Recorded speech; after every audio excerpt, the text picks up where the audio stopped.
तीसरे रूप का होता है ax square plus bx plus c, जहाँ पे a b c क्या है वास्तविक संख्याएं हैं और a 0 के बराबर नहीं होना चाहिए, तब इसको हम क्या कहेंगे द्विघात समीकरण। अब हम द्विघात समीकरण को उदाहरण ले लेते हैं। लिखा है 2x स्क्वायर माइनस 5 बराबर 0। ये क्या है, इसमें x की सबसे महत्तम घात कितनी है 2 है, ये द्विघात समीकरण है। दूसरा उदाहरण ले लेते हैं, जैसे हमारा दिया हुआ है x plus 3/x equal to x square. अब हम इसको चेक करें कि द्विघात समीकरण है कि नहीं। जब तक इसको हम सरलीकृत रूप में कर नहीं लेते हैं तब तक ये इसको हम ये नहीं कह सकते कि द्विघात समीकरण है कि नहीं। तो हम इसको सरल करते हैं तो यहाँ से क्या हो जाएगा x का square 3/x equal to x square. यहाँ से x square plus 3 equal to x cube. यहाँ से क्या हो जाएगा x cube minus x square minus 3 equal to 0। यहाँ पे देख रहे हैं कि x की जो महत्तम घात कितनी है 3 है, तो ये क्या है द्विघात समीकरण नहीं है, ये द्विघाती समीकरण है। अब मान लेते हैं कि यहाँ पे x square minus 5x plus 6 equal to 0। यहाँ पे x की महत्तम घात कितनी है 2 है, ये भी क्या है द्विघात समीकरण है। अब सबसे बड़ी बात ये है कि द्विघात समीकरण की समीकरण की घात कितनी होती है 2 होती है। द्विघात समीकरण की घात कितनी होती है 2 होती है, तो इसके हल भी 2 होंगे।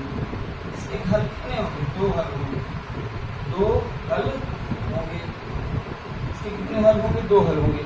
एक हल अल्फा होगा, दूसरा कितना होगा बीटा होगा। क्या है, यदि कोई द्विघात समीकरण है पहले हम उसको पहचानेंगे कि इसकी कितने ये द्विघात समीकरण है भी कि नहीं। यदि कोई हम समीकरण हमको दिया गया है उसको हम पहचानेंगे द्विघात समीकरण है भी कि नहीं। जब तक उसको सरलीकरण के रूप में लिख लें, जैसे ये क्या किया है ऑलरेडी सरल किया गया, लेकिन यहाँ पे सरल रूप में नहीं दिया गया, तो इसको हमने क्या किया लघुत्तम वगैरह लेकर के इसमें सरल किया। तो ये किस रूप का बना, देख रहे हैं कि यहाँ पे x की महत्तम घात कितनी है 3 है, ये द्विघात समीकरण नहीं है। ये क्या है कौन सा समीकरण त्रिघाती समीकरण।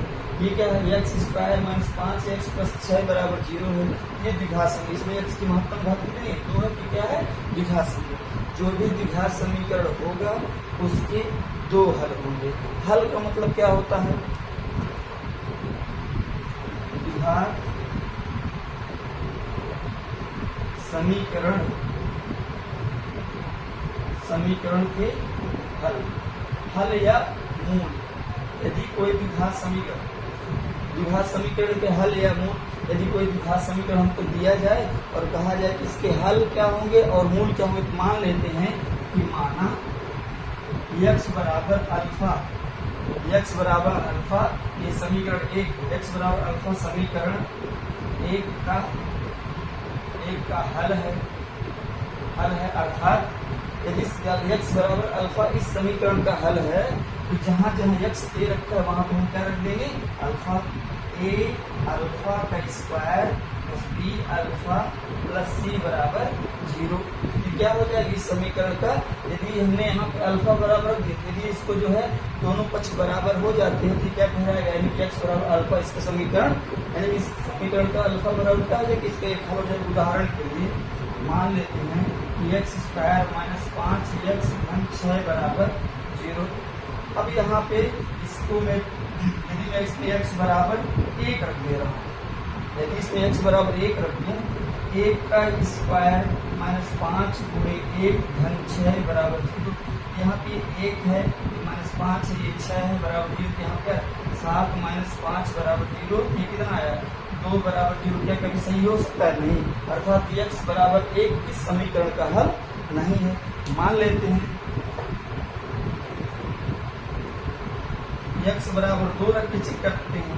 यदि यहाँ पे मैं 2 रख दूँ तो ये 2 का स्क्वायर माइनस 5 गुणे 2 धन 6 बराबर 0। 2 का स्क्वायर कितना हो जाएगा 4, ये 10 हो जाएगा, ये 6 हो जाएगा बराबर 0। 6 4 10, 10 माइनस 10 बराबर 0। यहाँ पे 0 बराबर कितना आया 0। देख रहे हैं कि दोनों पक्ष बराबर हो जा रहे हैं, अर्थात x बराबर 2 इस समीकरण का क्या है हल है। यदि x बराबर 2 रखने पर दोनों पक्ष बराबर हो जा रहे हैं। यहाँ पे x बराबर जैसे ही मैं दोनों रखा इधर 0 था, इधर भी 0 हो गया। इसका मतलब क्या है एक्स स्क्वायर माइनस 5 एक्स धन 6 बराबर 0 का एक्स स्क्वायर माइनस 5 एक्स धन 6 बराबर 0 का एक्स बराबर 2 क्या है? एक हल है। क्या है? एक हल है।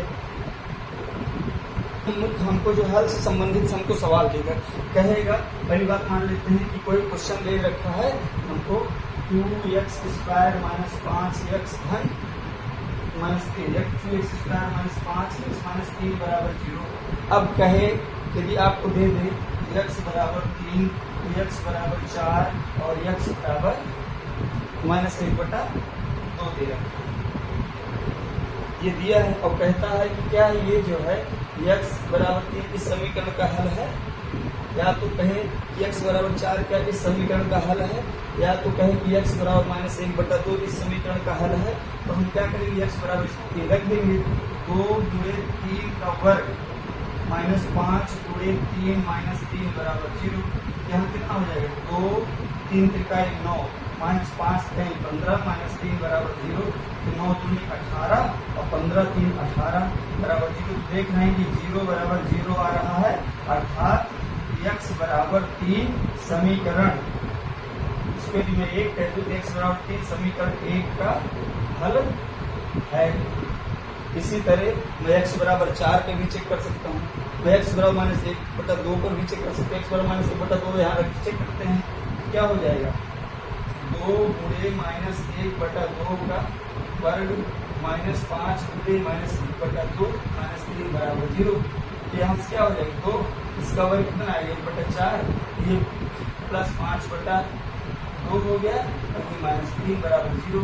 देख रहे हैं कि 1/2 ये है और 5/2 ये है और -3 बराबर 0। 5 1 6/2 और -3 बराबर 0। देख रहे हैं 3 -3 बराबर 0, ये 0 बराबर 0 आ गया, अर्थात x बराबर -1/2 x बराबर -1/2 इस समीकरण का भी क्या है? एक हल है। इसी तरह हम x बराबर 4 नीचे कर सकते हैं। यदि x बराबर 4 इस समीकरण का हल है, 2 गुणे 4 का वर्ग माइनस 5 गुणे 4 माइनस 3 बराबर 0। तो 2 गुणे 4 का स्क्वायर 16 और 5 चौको 20 माइनस 3 बराबर 0। 16 32 माइनस कितना हो जाएगा? 23 बराबर 0। यहाँ से कितना आया? 12 में 3 गए 9 और ये इतना आया। तो अब जो है यदि 32 में से मैं 23 घटा दे रहा हूँ तो 9 और आयु 30 की कभी बराबर नहीं हो सकता, अर्थात x बराबर 4 इस समीकरण का कोई हल नहीं है। कि कोई समीकरण मान लेते उदाहरण के लिए, कोई समीकरण हमको दे दिया गया है kx square plus 2x minus 3, kx square minus 2x, kx square plus 2x minus 3 बराबर 0। कह दिया कि यदि x बराबर 2 कह रहा है समीकरण प्रश्न क्या कहेगा कि यदि kx square plus 2x minus 3 बराबर 0 ये दे रखे और कहे कि यदि x बराबर 2 इस समीकरण का हल है तो k का मान बताइए। कहेगा कि kx square plus 2x minus 3 बराबर 0 इस समीकरण का x बराबर 2 एक हल है, तो हमको k का मान बताइए। हम जान रहे हैं कि यदि x बराबर 2 इस समीकरण का हल है, इसके दोनों को इसको संतुष्ट कर देगा। संतुष्ट करने का मतलब यह है कि x बराबर 2 जैसे ही रखेंगे दोनों पक्ष क्या हो जाएंगे? बराबर। k गुणे 2 का स्क्वायर प्लस 2 गुणे 2 माइनस 3 बराबर 0। 4k प्लस 4 माइनस 3 बराबर 0। 4k बराबर 4k प्लस 1 बराबर 0। तो k बराबर कितना है? -1/4। अर्थात यदि x बराबर 2 इस समीकरण का हल है तो k का मान कितना होगा? -1/4। अब यही नहीं, इससे संबंधित यहाँ पर तो एक अननोन पूछा है, कभी कभार हमसे 2 अननोन पूछ लेता है। कह रहता है यदि x बराबर 2 और x बराबर 3, यदि x बराबर 2 और x बराबर 3 समीकरण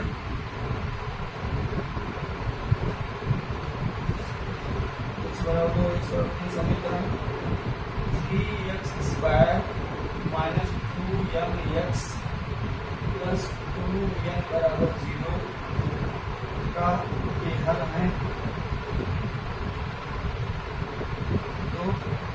यम और यन का मान बताइए।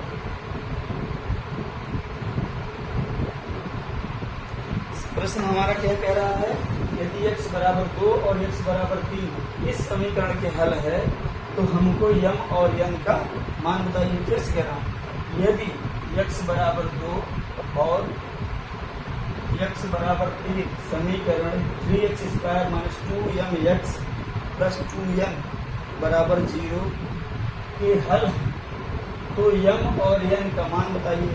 हम जान रहे हैं कि यदि x बराबर 2 समीकरण 3x² - 2mx + 2n बराबर 0 का हल है, अतः समीकरण को संतुष्ट करेगा। यदि x बराबर 2 इस समीकरण का हल है तो इसको संतुष्ट करेगा। संतुष्ट करने का मतलब ये है कि जहां जहां x दिया है वहां पर हम क्या देंगे, 2 रख देंगे। जैसे ही 2 रखेंगे तो दोनों पक्ष क्या हो जाएंगे, बराबर, अर्थात 3 × 2 का वर्ग माइनस 2m × 2 धन 2n बराबर 0 क्या हो जाएगा, 3 × 4 माइनस 2 × 4m + 2n बराबर 0। यहाँ 4 थे 12 माइनस 4m + 2n बराबर 0। उधर ले 4m - 2n बराबर 0। सर इसको यहाँ पे बराबर 12। तो इस समीकरण हमारा 2 हो गया, इसको हम समीकरण 1 कह दे रहे हैं। अब इसी प्रकार यदि x बराबर 3 यदि x बराबर 3 भी इस समीकरण का हल है तब भी संतुष्ट करेगा, उसको भी सेटिस्फाई करा दे रहे हैं। तो क्या हो जाएगा, 3 × 3 का स्क्वायर 2m × 3 धन 2n बराबर 0 क्या हो जाएगा, 3 × 3 = 9 × 27 ये, अब 2 × 6m ये है और प्लस 2n ये है। तो इसको उधर ले जाए, 6m - 2n बराबर 27 समीकरण 3 हो गया। अब यदि एक समीकरण ये बन गया, एक समीकरण हम ये बन गया। हम पिछली क्लास में जो है रैखिक युग्म का समीकरण पढ़े थे, जिसमें रैखिक युग्म के समीकरण में हमको 2 चरों का मान निकालना सिखाया गया था। तो उसमें हमने पढ़ा था कि विलोपन विधि, प्रतिस्थापन विधि और वज्र गुणन विधि। तो उसी से हिसाब से हम इसको सॉल्व करेंगे। यहाँ क्या लिखा है, 4m - 2n = 12।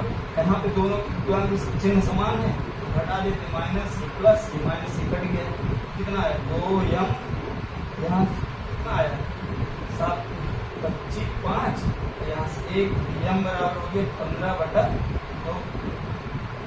ठीक, इस तरह हमारा जो है हम m और n का मान निकाल। यदि हम m बराबर इस समीकरण में रख दें तो हमारा n भी आ जाएगा। चलिए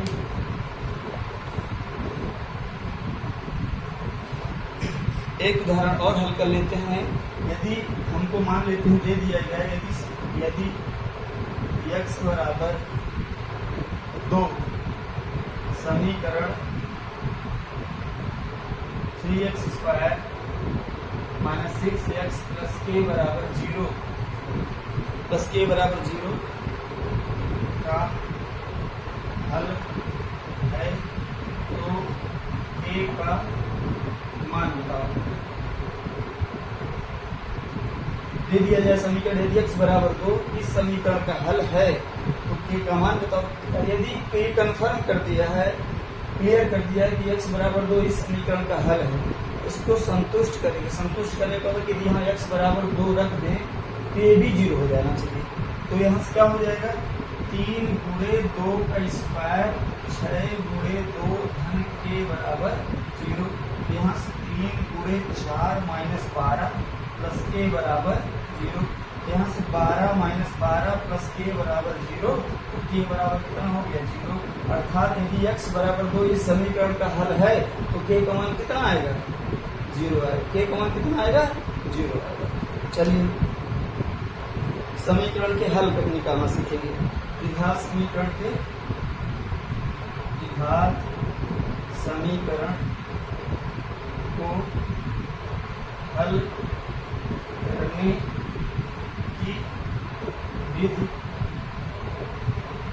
विधियां, द्विघात समीकरण को हल करने की विधियां।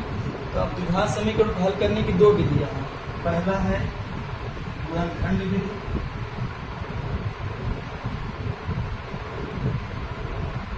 और दूसरा क्या है हमारा पूर्ण वर्ग बनाकर, पूर्ण वर्ग बनाकर, या तो हम इसको द्विघात समीकरण का सूत्र कह दें, या तो इसी को हम सीढ़ीधरा 4 मेथड बोलते हैं, सीढ़ीधरा 4 विधि। हम तीनों नामों से इसको बुला सकते हैं, पूर्ण वर्ग बनाकर, द्विघात समीकरण को सूत्र द्वारा, या तो सीढ़ीधरा 4 विधि द्वारा। तो सबसे पहले हम क्या करेंगे, गुणनखंड विधि द्वारा हल करेंगे।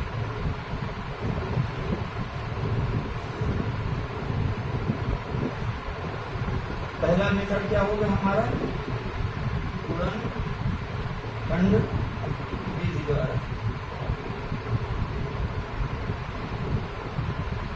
ये गुणनखंड विधि द्वारा, यहाँ पे हमको जो पहला द्विघात समीकरण को हल करने की जो पहली विधि है वो क्या है, गुणनखंड विधि। वो क्या है, गुणनखंड विधि। तो यहाँ पे जो भी समीकरण हमको दिया जाएगा, द्विघात समीकरण किस टाइप का होगा, ax² plus bx plus c बराबर 0, जहाँ पे a 0 के बराबर नहीं होना चाहिए। ये द्विघात समीकरण दे दिया जाए। अब हमको इसको जो है गुणनखंड विधि द्वारा इसका जो है हल करना है। तो पहली बात, यदि हमको इसको गुणनखंड विधि द्वारा हल करना है, तो गुणनखंड का मतलब क्या है, जैसे हमने जो है एक प्रमेय पे थ्योरम पढ़ रखा है, गणना का आधारभूत प्रमेय, यानी कि किसी भाज्य संख्या को अभाज्य संख्याओं के गुणन के रूप में लिखना रहता है। उसी तरह यहाँ पे द्विघात समीकरण को हम रैखिक गुणनखंड के रूप में लिखेंगे। रैखिक गुणनखंड का मतलब क्या है, जो x का गुणनखंड, इसके गुणनखंड आएंगे वो रैखिक रूप में हम मान लेते हैं कि ax² plus bx plus c बराबर 0 है। इसका रैखिक गुणनखंड यदि हम इसको हल करें तो मान लेते हैं px plus q into rx plus s। ये अब हमने इसको जो है गुणनखंड विधि द्वारा हल किया है, तो इसके रैखिक गुणनखंड क्या है, ये है, और इसके बराबर है 0 के बराबर। अब जब किसी दो संख्याओं का गुणनफल 0 होता है, तो उनमें से एक संख्या ये की, या तो ये 0 होगी, या तो ये 0 होगी, या तो दोनों 0 होगी।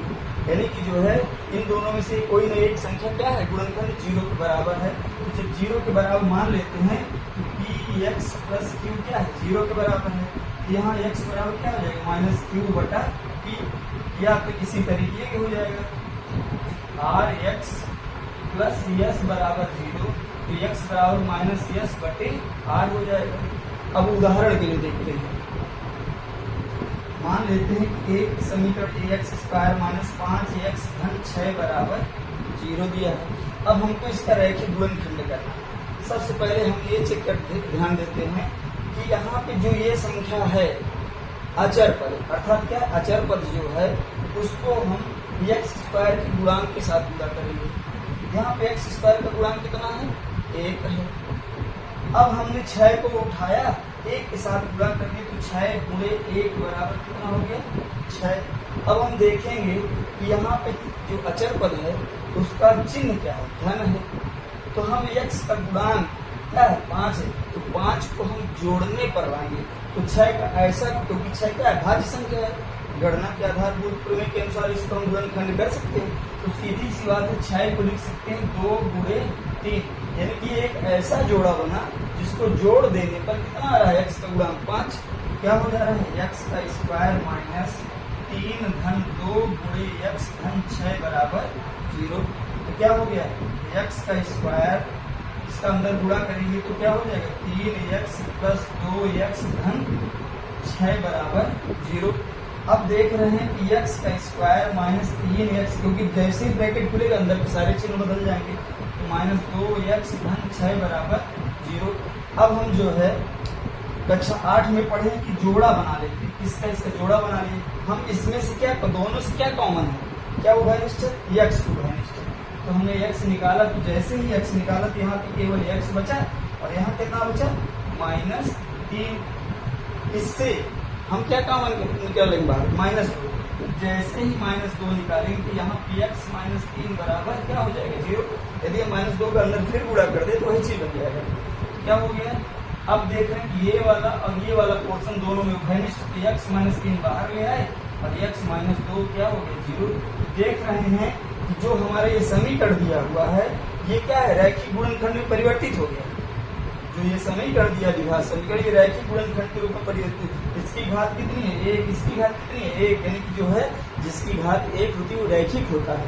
तो क्या हो गया, अब या तो ये 0 है या तो ये 0 है, अर्थात x बराबर 3 होगा या तो x बराबर 2 होगा।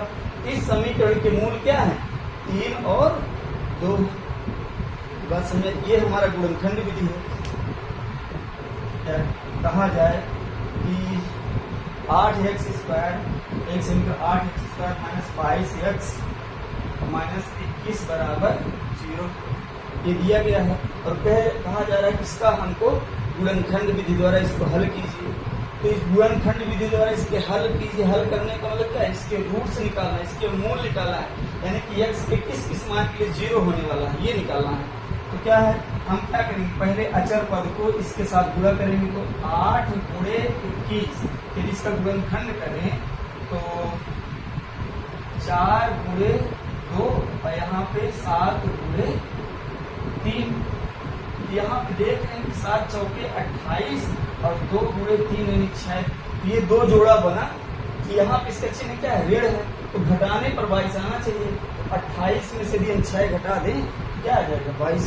तो क्या हो जाएगा, 8x स्क्वायर -28 -6 गुणे x -21 बराबर 0।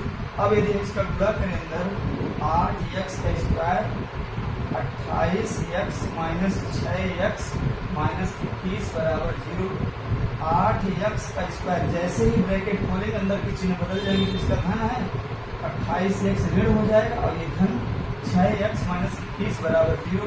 इससे क्या कॉमन है, यदि हम यहाँ से कॉमन करें तो 4 कॉमन हो सकता है। तो 4x बाहर निकाले तो 4 दूनी 2x और 7 ये बना। यहाँ से यदि मैं 3 निकालूं तो 2x -7 बराबर 0। अब ये वाला और ये वाला बाहर है तो 2x -7 बाहर आया और 4x धन 3 बराबर 0 ये हो गया। देख रहे हैं कि अब दोनों संख्याओं का गुणनफल 0 आ रहा है, अर्थात कितना हो जाएगा, 2x -7 बराबर 0, अर्थात x बराबर 7/2 और x बराबर -3/4। इस प्रकार से हम जो है किसी द्विघात समीकरण का क्या करते हैं, गुणनखंड विधि द्वारा हल निकालते हैं। एक समीकरण हम और हल करते हैं। लिखा है 5 की घाते x धन 1 प्लस 5 की घाते 2 माइनस x बराबर 5 की घाते 3 प्लस 1। इस समीकरण को हमको हल करना है। यदि इस समीकरण को हल करना है तो क्या करेंगे, सबसे पहले 5 की घाते x गुणे 5 की घाते 1, 5 की घाते 2 गुणे 5 की घाते माइनस x और ये 1 5 25 125 धन 1। अब देख रहे हैं कि 5 की घाते x गुणे 5 ये है और धन ये 25 है, ये 5 की घाते x नीचे चला जाएगा तो इसके जो घात का चिन्ह है वो क्या हो जाएगा, बदल जाएगा। 125 ये कितना हो गया, 126। अब हम मान लेते हैं कि 5 की घाते x बराबर कितना है, y है, तो क्या हो जाएगा 5y प्लस 25/y बराबर 126। अब यहाँ पे क्या करते हैं, इसका लघुत्तम लेते हैं। तो 5y स्क्वायर 25 बराबर 126y, सबको एक तरफ ले आते हैं। 5y square minus 126y plus 25 बराबर 0। अब इसका क्या करेंगे, अचर पद है, अचर पद को गुणा 5 के साथ करेंगे तो 5 गुणे 25 कितना हो जाएगा, 125। अब 125 का ऐसा गुणनखंड करें कि जोड़ने पर हमारा 126 हो जाए। 125 गुणे 1 बराबर 125 है, अर्थात यदि 125 के साथ 1 जोड़ दें 126 हो जाएगा। यहाँ लिख देते हैं 5y² माइनस 125 धन 1 गुणे y प्लस 25 बराबर 0। यहाँ से क्या हो जाएगा 5y² minus 125y minus y plus 25 बराबर 0। इससे मैं 5y कॉमन कर लेता हूँ तो y माइनस 5 25 हो जाएगा, और यहाँ से माइनस 1 कॉमन कर लूँ तो y माइनस 25 बराबर 0। तो y माइनस 25 ये आ गया और 5y माइनस 1 ये आ गया। तो देख रहा हूँ कि y बराबर 25 हो गया और y बराबर 1/5 हो गया। यहाँ पे y बराबर कितना है 5 की घाते x, तो 5 की घाते x यहाँ पे 25 है, इसको लिख सकते हो 5 की घाते 2, इसके घाते x है और इसके घाते x है, तो x बराबर कितना हो गया 2, ये आ गया। अब इसी तरह इसको हल करें, यदि इसको हल करते हैं तो 5 के घाते x बराबर 1/5, यहाँ से इसको लिख दे 5 के घाते x बराबर 5 के घाते -1, तो x बराबर कितना हो जाएगा -1। अब x बराबर कितना आया x -1 और x बराबर 2 आया। इस समीकरण इस तरह के समीकरण हम ऐसे हल करते हैं। चलिए नेक्स्ट क्लास हम जो है द्विघात समीकरण में पूर्ण वर्ग विधि द्वारा हम अगली क्लास में हल करेंगे। Thank you.